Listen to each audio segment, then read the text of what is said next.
personnel avait rapiécé la ruine qu'il avait trouvée, là où son arrivée, son toit était solide et étanche.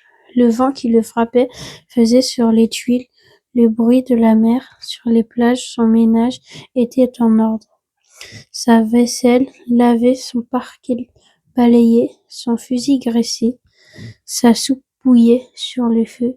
Je remarquai alors qu'il était aussi rincé de frais, que tous ses boutons étaient solidement cousus, que ses vêtements étaient reprisés avec le soin minutieux qui prend les reprises invisibles. Il me fit partager sa soupe, et comme après je lui offrais ma blague de tabac, il me dit qu'il ne fumait pas. Son chien silencieux, comme lui, était bienveillant, sans bassesse. Il avait été entendu tout de suite que je passerais la nuit là. Le village le plus proche était encore là, plus d'une journée et demie de marche. Et au surplus, je connaissais parfaitement le caractère des rares villages de cette région. Il y en a 4 ou 5 dispersés loin les uns des autres. Sur les flancs de ces hauteurs, dans les taillis des chênes blancs, à la toute extrémité des routes corassables.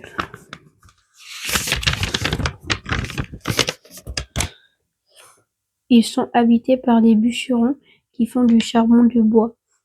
Ce sont des endroits où l'on vit mal, des familles serrées les unes contre les autres, dans ce climat qui est d'une rudesse excessive.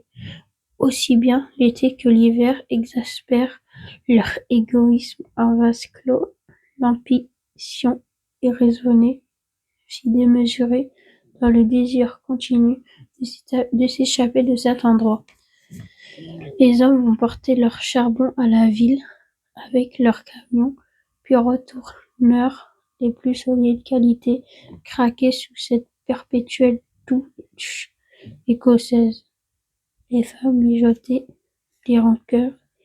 Ils y concurrençaient surtout aussi bien pour la vente du charbon que pour le banc de l'église, pour les vertus qui se combattaient entre elles, pour les vices qui se combattaient entre eux, et pour la mêlée générale des vices et les vertus sans repos. Par le dessus, le vent également sans repos irrite les nerfs.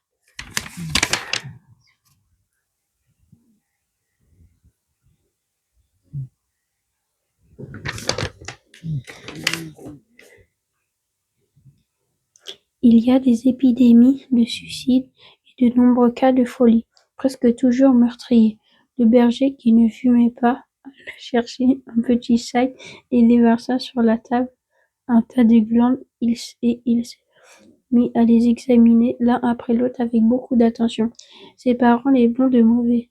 Je fumais ma pipe, je me proposais pour l'aider, il me dit que c'était son affaire. En effet, voyant le soin qu'il mettait à ce travail, je n'insistai pas.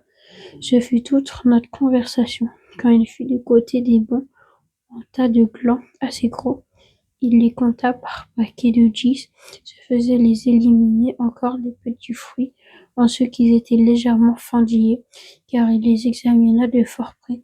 Quand il eut ainsi devant lui son gland parfait, il s'arrêta et nous allâmes nous coucher.